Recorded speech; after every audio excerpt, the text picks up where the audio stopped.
Okay, I had some requests a while back to do some knuckleboom loading truck videos. And I have got a lot of shit going on today, and I ain't got time to shoot a video anyway, so I'm just going to load a truck. No editing, just loading a truck. So here we go. Let's load the truck. What do you think?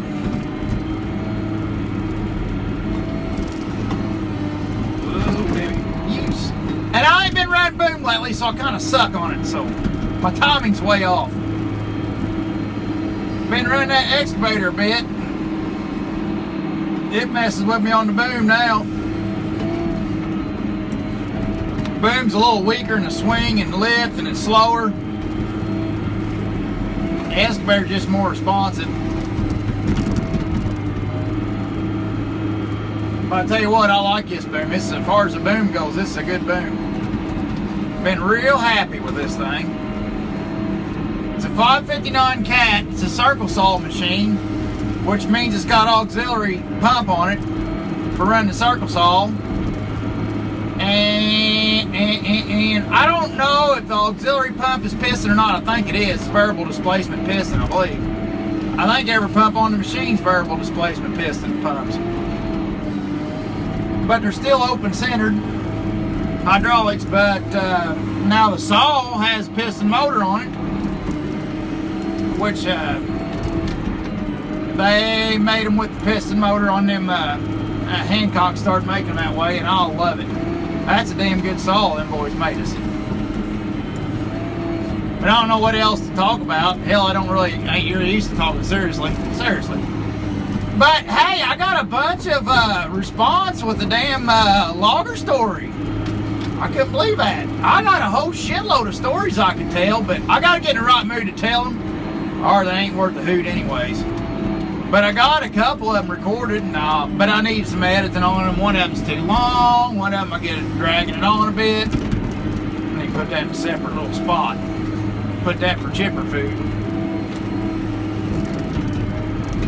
Luke don't like me running stuff like that through his chipper, so I'm probably going to have to bust that first. Let's pluck that off there. That son of a bitch don't need to go on there. Come here, you. Come here, you.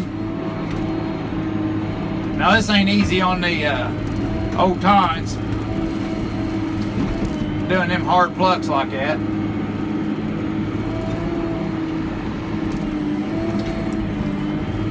And I probably ain't even gonna load this video high definition because I'm gonna do it on the run, because I gotta help sis tonight. Her and her husband's having their big fall fest, and they like for me to help them with that a bit.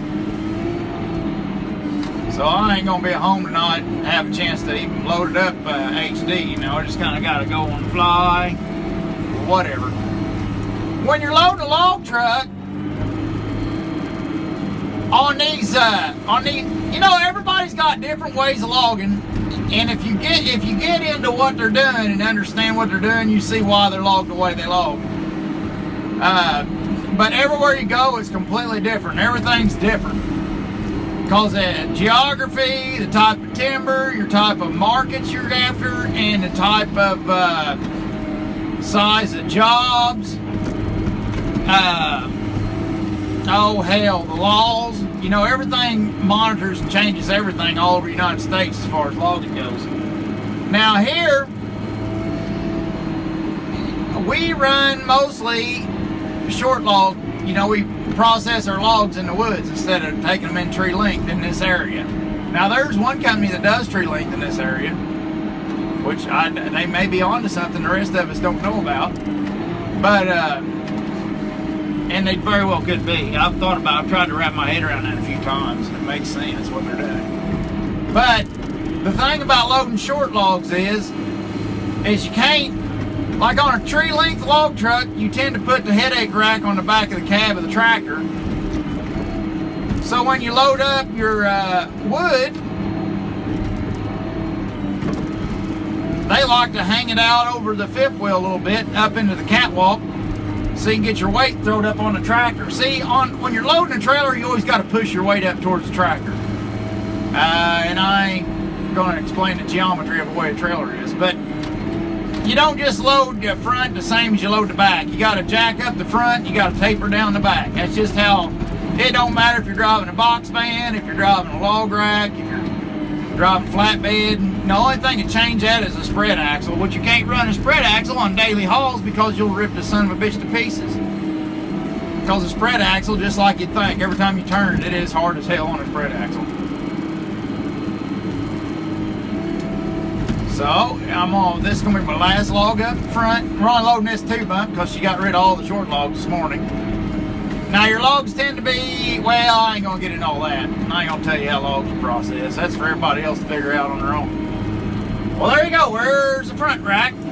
Let's get loading on the back bump. Good.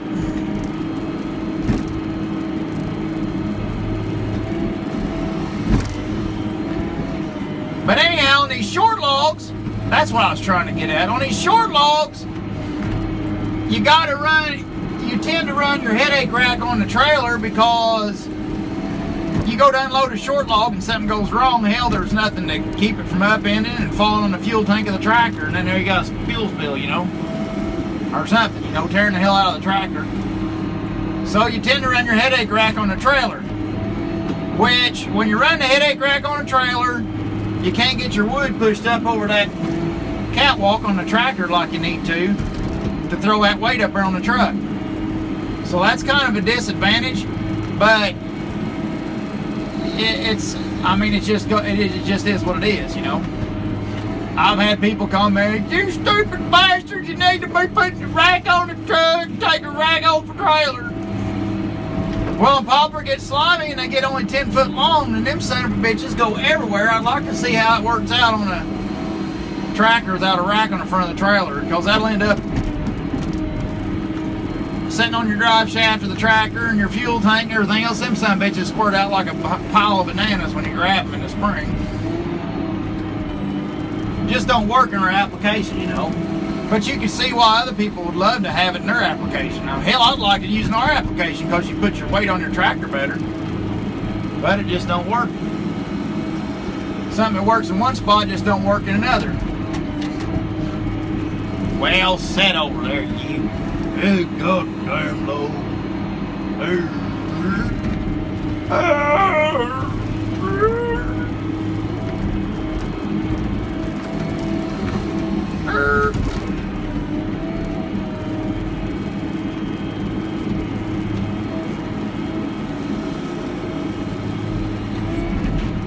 Say,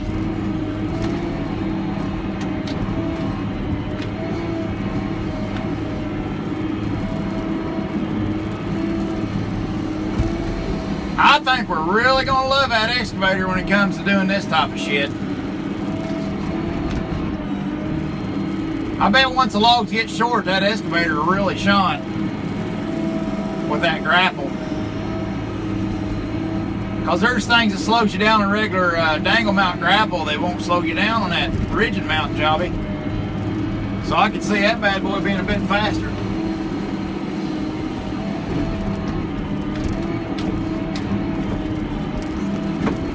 There's more grinder food.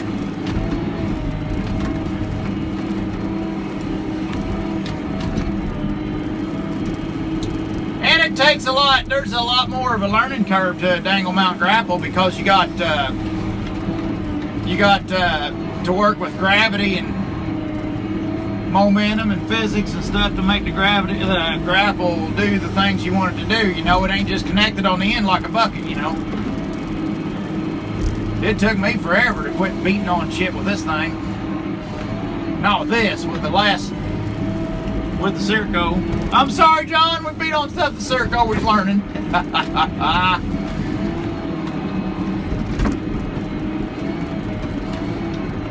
I'm gonna put these two on. I don't know if my things have fallen down or... No, that ain't been falling down.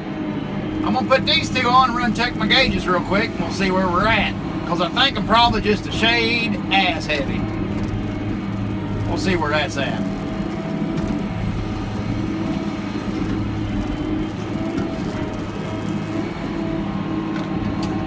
I'll be back. Don't go anywhere, I'll be right back.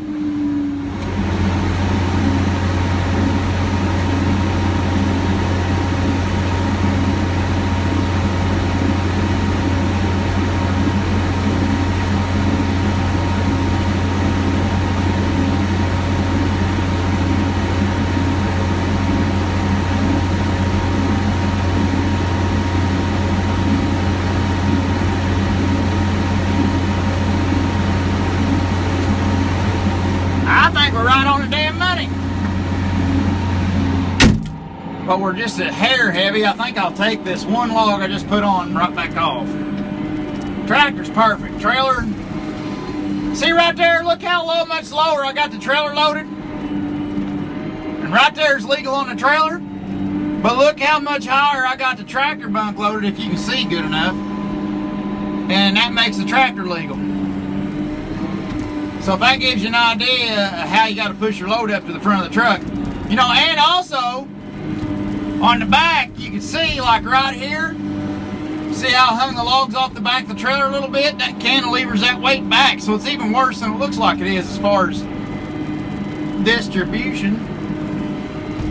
And you have the damnedest time getting these new people ain't used to hauling logs to get them used to that. God, I've had so many arguments with truck drivers over years over that. And it don't matter. They'll leave and they'll bend over and take their place. You gotta have the argument right over again. Then you just get ruder and more grouchy. And you wonder why these old loggers get so damn grumpy. They get sick of us rookies trying to teach us what to do. Over and over and over and over and over and over and over again. Alright.